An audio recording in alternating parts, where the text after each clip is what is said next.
Buka di Yakobus pasal 3 kasih judul lidah orang Kristen. Tahu nggak perkataan kita itu mengandung kuasa. Hidup mati dikuasai lidah. Karena itu hari ini saya mau jamah topik ini. Karena ini penting sekali, banyak di antara kita kebobolan. Kalau kita jadi anak Tuhan, harus segenap hati dan seluruh hidup termasuk lidahnya diserahkan. Jangan jadi orang Kristen yang mengaku dirinya Kristen, tapi perkataannya tidak mencerminkan.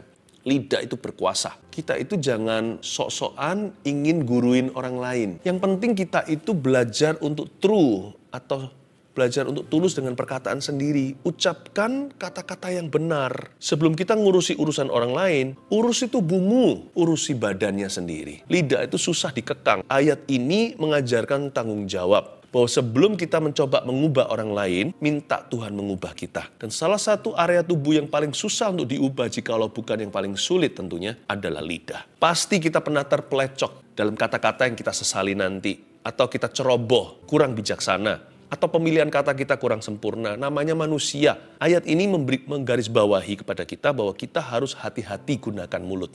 Hati-hati memakai lidah. Penting sekali memberi kita standar bahwa Kristen itu dimulai dari lidah api. Bukankah pada hari Pentakosta, Roh Kudus turun sebagai lidah api, bukan mata api kan? Bukan kuping api, bukan hidung api, bukan tangan api, bahkan kaki api. Lidah api. Karena barang siapa menyerahkan lidahnya pada Tuhan, seluruh tubuhnya pun akan nurut. Lidah itu kekang, lidah itu nahkoda. Makanya itu Roh Kudus pertama-tama langsung kendalikan lidah murid-muridnya. Dari situlah seluruh tubuh dipenuhi oleh kuasa Allah. Hidup mati dikuasai lidah. Siapa suka mendengungkannya akan menuai buahnya, baik yang baik atau yang buruk. Karena itu biasakan mengucapkan kata-kata yang optimis, bukan yang pesimis, yang positif, bukan negatif. Belum lagi saya bicara tentang firman Allah loh ya. Terlebih lagi bagi umat pilihan Tuhan untuk kita membiasakan diri mengucapkan kata-kata yang sesuai dengan firman Allah.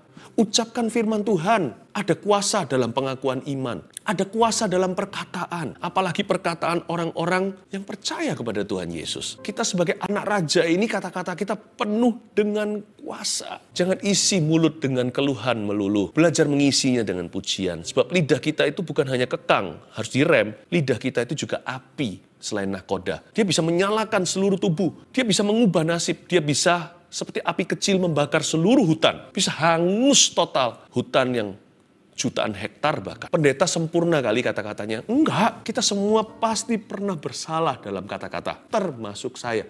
Nah sekarang saya sharing.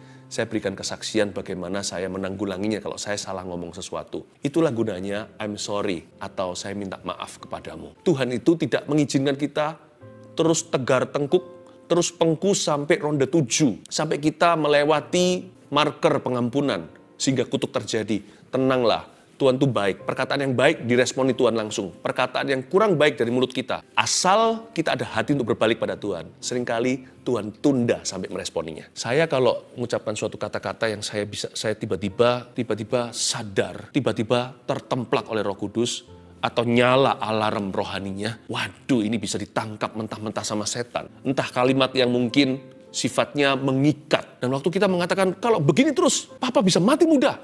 Atau mama bisa mati muda. Lalu kita takut, aduh kutuk akan terjadi. Cepatlah doa.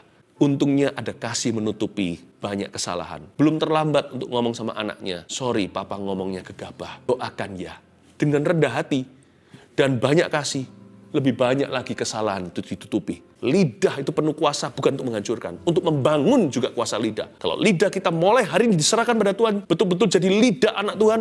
Lidah orang Kristen beneran. Segala kondisi di belakang bisa di reverse. Bisa diputar balikan. Ini yang saya sebut sinis, sarkas, suka jelek-jelekin, dan bocorkan rahasia teman. Itu definisi lidah jahat. Kemana-mana selalu bunuh karakter orang. Zaman sekarang seperti ini media. Lidah kita itu bisa diwakili jari kita yang ketik di HP. Kita bisa menggunakan kata-kata yang untuk membunuh. Kalimat-kalimat yang menjatuhkan. Sinis orangnya. Bahkan jarinya aja begitu jahat, apalagi orangnya nanti. Kalau ketemu beneran, lidah kotor yang nomor 2. Ini juga harus dibuang dari mulut kita. Lidah kotor itu pornografi di lidah bibir kita. Suka ngomong yang jorok-jorok. Termasuk lidah pancingan. Contohnya kalau di tempat kerja nih. Suami istri di rumah mungkin ada cekcok gimana. Teman tapi mesra. Sampai di tempat kerjanya ceritain sama lawan jenisnya. Teman dekat katanya, tapi ceritakan istrinya. Atau sebaliknya, suaminya. Jangan lakukan itu. Itu lidah yang kotor di mata Tuhan. Selain itu sumpah serapah. Sumpah serapah itu juga berbagai macam bahasa kotor Yang sekarang itu sering dipakai adalah Yesus malah, nama Jesus bahkan. Atau kata-kata yang lain, kebun binatang keluar semua. Yang jorok-jorok, you dan Yesus, Anda dan Yesus sudah satu. Dia tinggal di dalam dirimu. Nah, kalau kita mengucapkan kalimat kata-kata begitu, bukankah Yesus disuruh sumpah serapah? Itu namanya menista roh Allah. Itu namanya menginjak kasih karunia. Jangan mendukakan Roh Kudus di dalam dirimu. Yang ketiga, lidah bohong. Lidah bohong juga jangan biasakan yang namanya gosip, fitnah, bohong hitam, bohong putih. Bohong hitam sudah tahu lah ya, bohong putih. Mama ada nggak? Nggak ada. Memang perlu berpikir lebih keras sih untuk hidup kudus. Untuk jaga lidah. Supaya lidah kita itu lain kali kalau kita berdoa itu didengar Tuhan. Sekali tengking setan, dalam nama Yesus setan tunduk. Nah kalau lidah kita seperti setan, tengking setan. Setan berkata, sepupu kok lawan saudaranya. Lidah kita ini harus suci kudus supaya bisa main perintah sama setan. Supaya bisa masuk hadirat Tuhan. Terakhir lidah sombong. Lidah sombong ini yang nggak memuji Tuhan, ngomong tentang dirinya melulu. Lidah kita bisa membuat kita lebih rendah hati, lidah bisa memancing kita lebih sombong. Kalau kita lebih banyak ngomong tentang orang lain, mendengarkan, lama-lama kita sendiri jadi merendah di depan Tuhan dan semakin diberkati. Oke? Lidah orang Kristen harus minus 4 ini. Apa? Lidah jahat, lidah kotor, lidah bohong, lidah sombong. Hidup mati dikuasai lidah, ada kuasa dalam perkataan kita. Mari kita putar balik nasib tahun ini dengan mengucapkan firman Tuhan. Haleluya.